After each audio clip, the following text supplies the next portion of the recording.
السلام علیکم دوستو آج کے اس ویڈیو میں نے وضو کی فضائل کے بارے میں 5 حدیثیں بتایا ہے۔ تو آپ سے گزارش ہے کہ ویڈیو کو آخر تک دیکھیں، اور ویڈیو اچھی لگے تو ویڈیو کو لائک کریں، اور اسی طرح کی معلوماتی ویڈیوز دیکھنے کے لیے ہمارے چینل کو سبسکرائب کر لیں۔ تو چلیے ویڈیو کو شروع کرتے ہیں۔ پہلی حدیث، نبی کریم صلی اللہ تعالیٰ علیہ وسلم نے حضرت سیدنا انس رضی اللہ تعالیٰ عنہ سے فرمایا کہ بیٹا، اگر تم ہمیشہ باوضو رہنے کی استطاعت رکھو، یعنی اگر تم ہمیشہ باوضو رہ سکتے ہو تو ایسا ہی کیا کرو، کیونکہ ملک الموت یعنی موت کا فرشتہ جس بندے کی روح حالت وضو میں قبض کرتا ہے تو اس کے لیے شہادت لکھ دی جاتی ہے۔ اللہ اکبر۔ وضو کی فضائل کی دوسری حدیث، نبی کریم صلی اللہ تعالیٰ علیہ وسلم نے فرمایا کہ جب بندہ وضو کرتے ہوئے کلی کرتا ہے تو اس کے منہ کے گناہ نکل جاتے ہیں، اور جب ناک میں پانی ڈالتا ہے تو ناک کے گناہ نکل جاتے ہیں، پھر جب چہرہ دھوتا ہے تو چہرے سے بھی گناہ جھڑ جاتے ہیں، یہاں تک کہ اس کی آنکھوں کی پلکوں کے نیچے کے گناہ بھی جھڑ جاتے ہیں،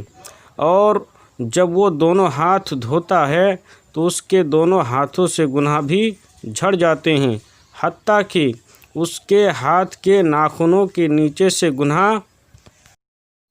جھڑ جاتے ہیں، پھر جب وہ اپنے سر کا مسح کرتا ہے تو اس کے سر کے گناہ جھڑ جاتے ہیں، یہاں تک کہ اس کے کانوں کے گناہ بھی جھڑ جاتے ہیں، پھر جب وہ اپنے پاؤں دھوتا ہے تو پاؤں کے گناہ بھی جھڑ جاتے ہیں، حتیٰ کہ پاؤں کے ناخنوں کے گناہ بھی جھڑ جاتے ہیں، پھر اس کا مسجد کی طرف چلنا اور نماز پڑھنا اس کے علاوہ عبادت ہے۔ وضو کی فضائل کی تیسری حدیث، ہمارے آقا صلی اللہ تعالیٰ علیہ وسلم نے ارشاد فرمایا کہ لوگوں، کیا میں تمہاری ایسے عمل کی طرف رہنمائی نہ کروں کہ جس کے سبب اللہ گناہ مٹاتا ہے اور درجات کو بلند فرماتا ہے؟ تو صحابہ کرام نے عرض کیا، یا رسول اللہ کیوں نہیں، ضرور کیجیے۔ تو ہمارے آقا نے ارشاد فرمایا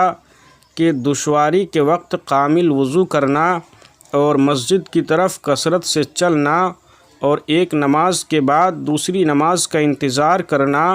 بس یہی کام ایسے ہیں جو گناہوں کو مٹاتا ہے اور درجات کو بلند فرماتا ہے۔ چوتھی حدیث، ہمارے آقا صلی اللہ تعالیٰ علیہ وسلم نے ارشاد فرمایا، جو وضو ہونے کے باوجود وضو کرے گا تو اس کے لیے 10 نیکیاں لکھی جائے گی۔